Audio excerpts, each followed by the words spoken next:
Bola de Pitstop Forex, vem comigo.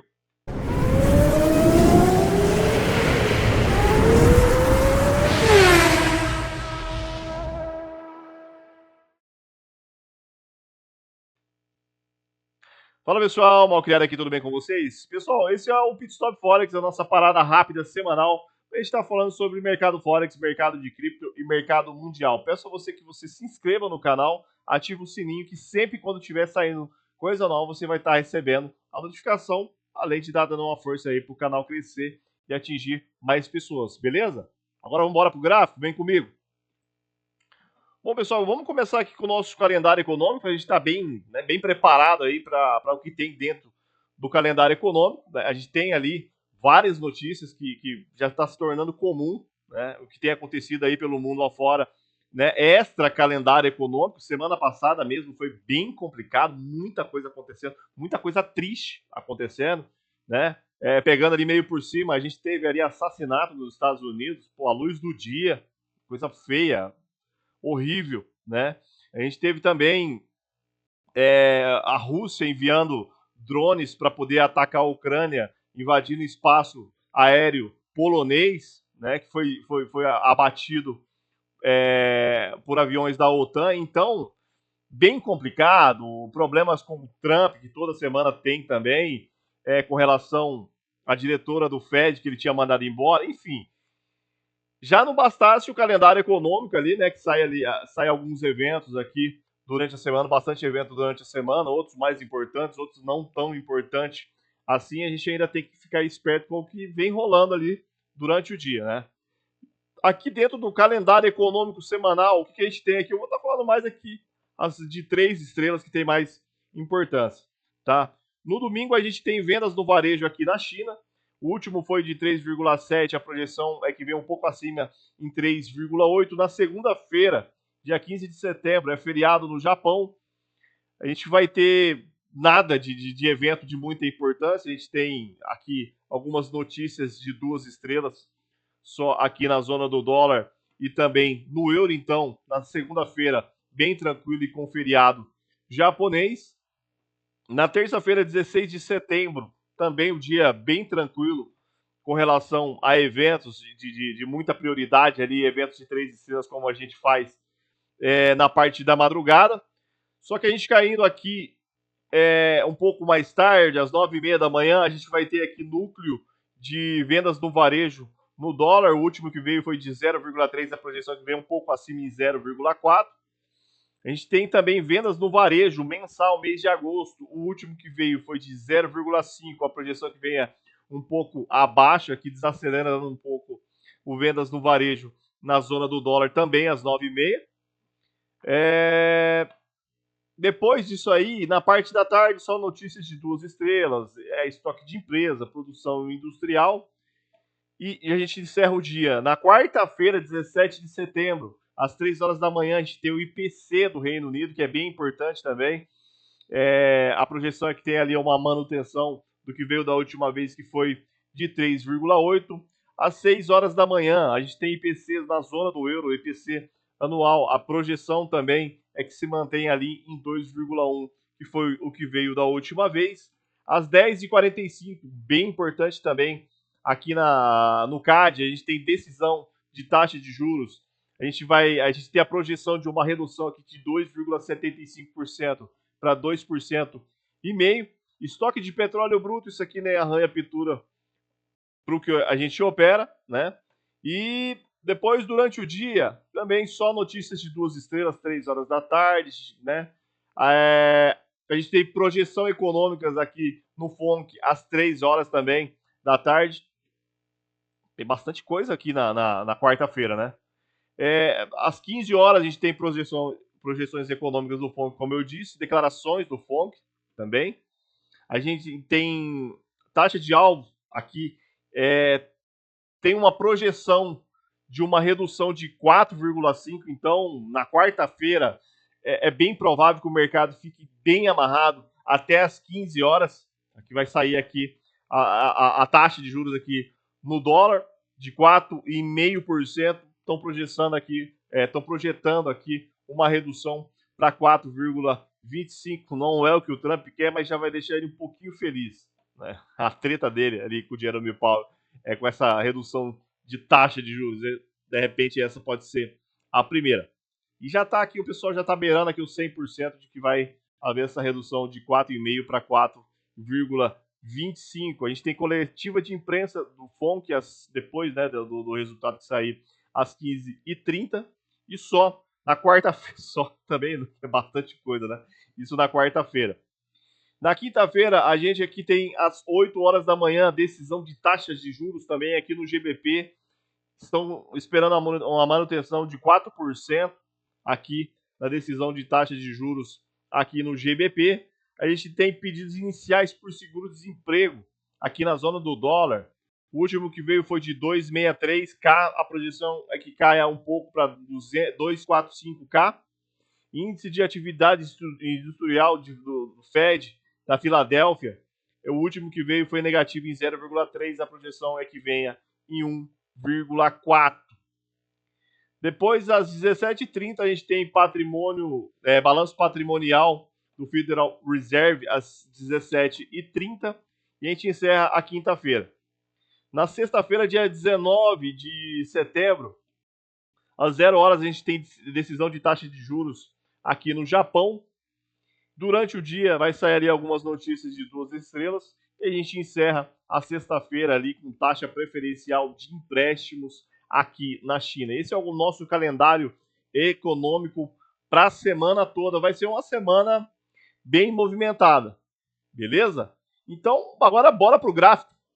Vamos que vamos?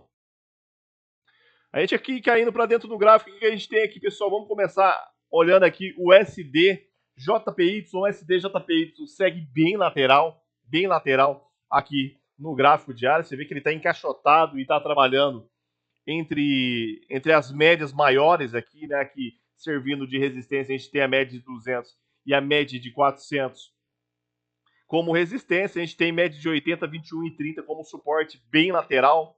Volume fraco, tentou até dar uma repicada aqui para poder fechar acima da média de 400. Já teve ali uma rejeição, né? Deixou a metade do candle foi de pavio e o volume também não foi grande coisa. Então a gente não tem muita coisa para estar olhando o SDJPY. Semana bem ruim para o dólar. A gente viu durante a semana, uma semana bem ruim para o dólar. DXY, quando a gente achava que ele ia dar uma engatada, ele pipocava e mandava para baixo. No intraday também a gente vê que segue bem lateral, dá algumas movimentadas, está trabalhando aqui num fundo, deu uma rejeitada no fundo, mandou para cima, dá a impressão até aqui de um padrão de deriva, né? Se a gente tirar bastante o zoom, mas de qualquer forma segue bem fraco. Acredito eu que essa semana, se vier positivo alguns eventos ali, pode dar um pouco mais de força para o SDJPY, mas a coisa não tá fácil, viu? A coisa não tá fácil, tá bem ruim. DXY, essa semana a gente operou ali, tentando pegar ali algumas pernadas de alta, analisando o DXY para ver se a gente conseguia pegar algo contra o Shao, mas a gente não conseguiu encontrar nada. Vamos dar uma olhada aqui agora no Shao. Vamos para o Shao no gráfico diário, vamos dar uma olhada no Shao no gráfico diário aqui, ó. Shao, o gráfico diário, eu tenho a impressão de que eu não vou dizer que ele perdeu força, porque o Shao segue bem forte e não tem motivos para o Shao corrigir, porque o que tá vindo de notícia ruim não é brincadeira.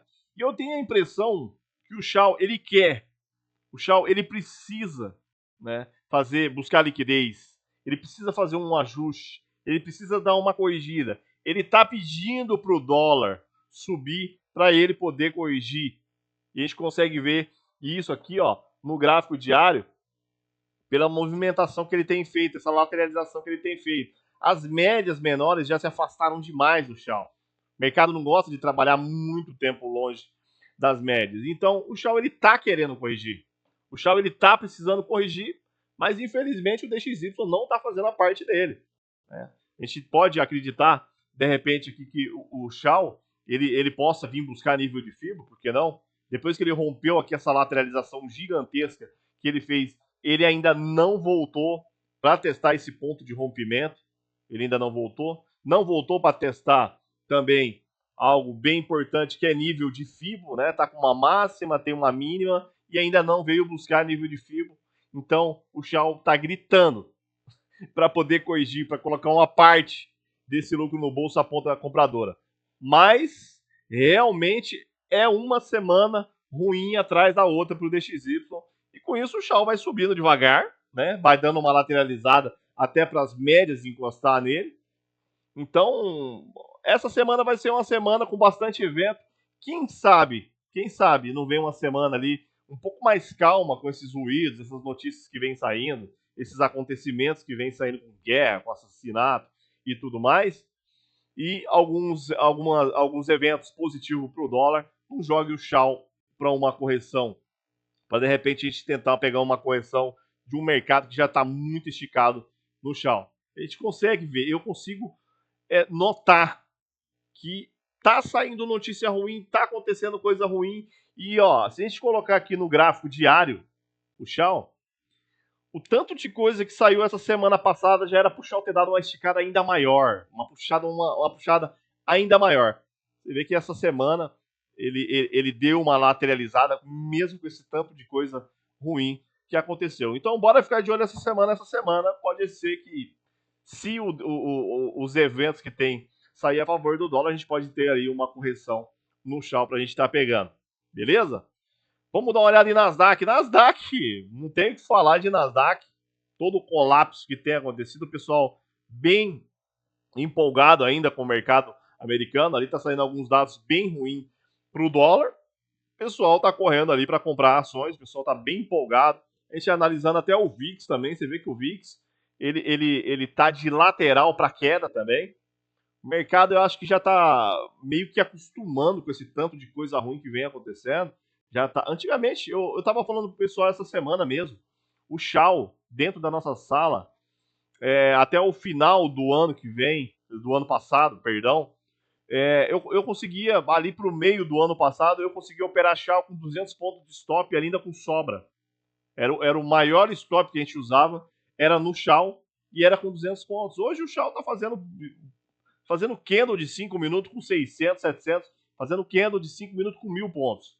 Então a gente teve que subir ali um pouco o período gráfico e aumentar um pouco o tamanho dos stops, porque se você colocar 200 pontos de stop no Shao hoje em dia, é um stop atrás do outro. Então você vê que o mercado ele tá se movimentando mais, né? O mercado do ano passado e o mercado de hoje é bizarra a diferença que tem de volatilidade e movimentação que está tendo. E Nasdaq, meu, com tudo que está acontecendo, parece que o mercado ele meio que está se acostumando com tanta notícia ruim saindo, sabe? Às vezes sai uma notícia bem complicada, uma notícia bem complexa, o mercado não se movimenta. Às vezes sai ali um ruído bem pequenininho, o mercado se movimenta um pouco mais. Então, dá a impressão que o mercado ele está meio que se adaptando ao mundo. E é assim que tem que ser, não tem jeito. Né? E se a gente levar em consideração que a gente está aí no primeiro ano, né, de mandato do Trump, vai ter que se acostumar mesmo, né? Porque é tiro, porrada e bomba sempre. Toda semana tem alguma coisa acontecendo. A Nasdaq, pô, né, rompeu o topo histórico, máxima histórica e touro de ouro aí, dia após dia. Então o Nasdaq não tem nem muito o que tá olhando, tendência de alta forte, tá precisando corrigir também. A Nasdaq tá precisando corrigir também, mas em qualquer período gráfico que você joga, a Nasdaq tá empernada de alta aqui. Então, o Nasdaq é ponta comprador e não tem nem que tá dando muita atenção em procurar. Às vezes ela abre o dia, ela dá até uma corrigidazinha, mas acaba o dia fechando muito forte ainda. Né? Não voltou ainda para testar o ponto de rompimento mais forte que ela tinha, que era esses topos aqui, né? Já se afastou bastante das médias e tá precisando corrigir também. Quem sabe nessa semana? Quem sabe nessa semana com esses eventos que tem aí, a Nasdaq não venha para fazer essa correção e de repente tá vindo testar esse ponto de suporte. Bitcoin, pessoal, vamos dar uma olhada no Bitcoin. Bitcoin, eu dei a letra no Instagram, hein? Quem me segue no Instagram, lembra que eu dei a letra e que eu ia entrar comprando Bitcoin. Falei, mal criado, tá comprando Bitcoin. E aqui embaixo eu ainda dei a letra. Tá? Já estamos subindo aí, ó. Operaçãozinha, já tá com parcial, chegou a pagar ali, ó. mais de 4,5%. Bitcoin rompeu as máximas, já está trabalhando acima das médias. Você vê que a 21 já está buscando a média de 30. Chegou aqui em uma resistência. Pode descer para fazer um pullback em busca das médias aqui, mas segue bastante bem forte o Bitcoin. Você vê que o volume para queda está fraco. Ó. Ele está subindo com o volume e está fazendo um repique aqui com o volume fraco. Bitcoin também tendência de alta nesse momento para a semana. Vamos dar uma olhada aqui no DAX. Vamos ver como é que está o DAX. Vamos jogar ele aqui no gráfico diário. O DAX está num ponto bem perigoso, na minha opinião. DAX está num ponto bem perigoso aqui, na minha opinião. Está trabalhando aqui em cima de um suporte. A gente pode desenhar até uma cunha, que eu já falei semana passada dessa cunha, né? E vem trabalhando em cima desse suporte, em cima dessa LTA, em cima desse fundo dessa cunha.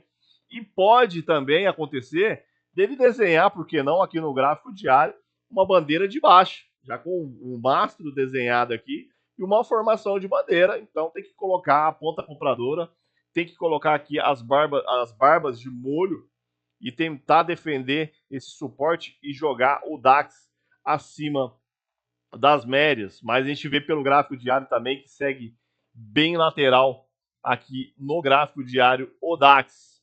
Fazer uma marcaçãozinha aqui nesse fundo. Mercado para poder fazer alguma coisa aqui no DAX, só se perder esse fundo com volume. Deixa eu trocar a cor dessa linha aqui, que não tá legal, né? Vou colocar uma cor mais forte aqui, ó. Boa, tá aqui, ó. Vou aumentar a espessura dela. DAX para poder fazer alguma coisa aqui, levando em consideração o gráfico diário, é abaixo desse fundo. E na ponta compradora só acima da média de 30, ali também o DAX. Vamos jogar no gráfico de 30 minutos para dar uma olhada aqui no intraday, como é que tá? Ó, a gente consegue ver, né? Olhou aqui, gráfico de 30 minutos, gráfico de 15 minutos, as médias todas elas aqui, ó. Olha o gráfico de 15 minutos como é que tá aqui no DAX. Da média maior que a gente usa, que é a 400, e da menor que a gente usa, que é a média de 21, tá tudo aqui em uma faixa de preço de quê? Uma faixa de preço de 0,15%. Isso aqui é um exemplo claro de um mercado lateral, então bora ficar de olho no gráfico diário para ver se de repente o DAX aciona essa bandeira de baixa. Perdendo esse fundo com volume aqui, média de 200 é o próximo alvo para o DAX. É claro que ele perdendo o fundo, ele pode voltar para testar o fundo, mas depois aqui o alvo final para o DAX seja no gráfico diário aqui, se perder essa média de 200. Eu acho que é só os principais. A gente olhou aqui, para não ficar muito longo o vídeo, a gente vai estar encerrando por aqui. Desejo a todos aqui uma excelente semana. Mais uma vez eu peço, pessoal, para poder ajudar a fortalecer o nosso canal, clique em se inscrever, compartilhe, ative o sininho, que tem muita coisa boa, totalmente grátis, vindo por aí para vocês que seguem aqui no nosso canal. Beleza? Gratidão, pessoal. Uma ótima semana aí. Bora proteger capital, bora pra cima que o topo é nosso. Abraço e fiquem com Deus. Fui!